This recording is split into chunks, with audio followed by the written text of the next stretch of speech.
Yun and start recording mga kalapida. Welcome sa isa na namang reaction video. At welcome sa realidad ng mundo ng normal uli. So, mga kalapida, kung napanood nyo yung live kagabi, pre-nibate ko na. Kasi natatawa ako sa sarili ko pagka lasing na lasing. Sinabi ko na dati na hindi na ako magbablog pagka nakainom. Ang kulit ko rin talaga, no? So, yun. Prinivate ko na lang, pero kung may nakapanood naman at nakapag-save na gusto makipag-argumento, welcome kayo. Okay, so kung gusto yung reaction ninyo, wala namang problema doon. Okay, so ngayon anong issue natin? Etong sila Tokomi, kita mo naka-angry tayo dito, 'di ba? Sa ang tawag dito? Sa ano nila, sa content nila. Ayan. Bakit tayo naka-angry? Dahil idol ko si Sir Francis Magalon, nakakantahan ko siya ng Glock 9. Tandaan natin, hindi natin alam kung may pahintulot to ng pamilya ni Francis Magalona or ng mga anak, 'di ba? Para ganituhin, bastusin yung puntod or yung himlaya ni Francis Magalona. Kami nga sobrang respeto namin diyan, 'di ba? Nakakasama pa namin yan, nagdi-DJ pa kami yung mobile circuit sa 89 DMC. Ayan. Kaya, legend yan. Yung nagtattoo sa akin, si Alfred Guevara, yan din yung nagtattoo kay Francis Magalona. So, may mga ano kami talaga. Ang tawag dito, parang may mga common denominator. Okay? So, si Alfred Guevara naman, siya naman yung basis ng The Woods. Ayun, so yun yung first tattoo ko dun galing kay Alfred Guevara. So, yung mga tao na yan, nire-respeto ko yun. Yan, sila Francis, sila Alfred.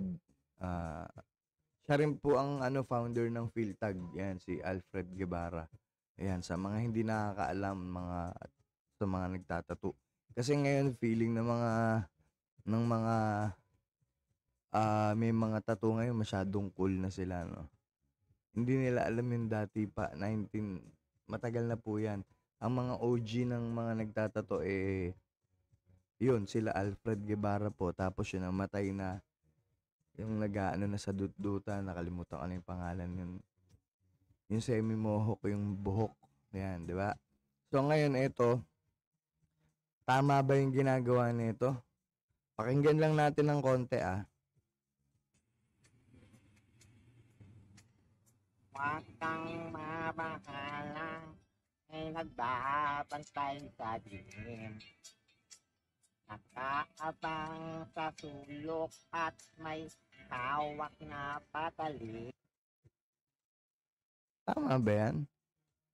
Babuyin nyo yung puntod ni Francis. Para makapag-content lang kayong mga hinayupa kayo. 'Di ba? Para makapag-content lang kayo, mga hinayupa kayo, mambabastos na kayo. 'Di ba? Although kayo sabihin mo may mga may mga permiso doon sa mga kamag-anak. Pero ba't nyo hahayaan na ganyanin? 'Di ba? Sana naman may mga bumatikos dito sa mga hinayupak na to. Wala talagang kadala-dala to mga to, no? Para makapag-content lang kahit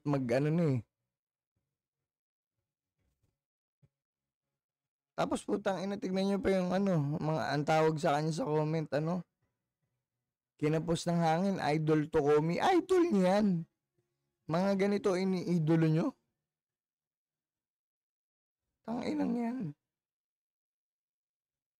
Ano na itutulong nito sa sa mga kabataan? Maging ganyan din, maging mga bastos?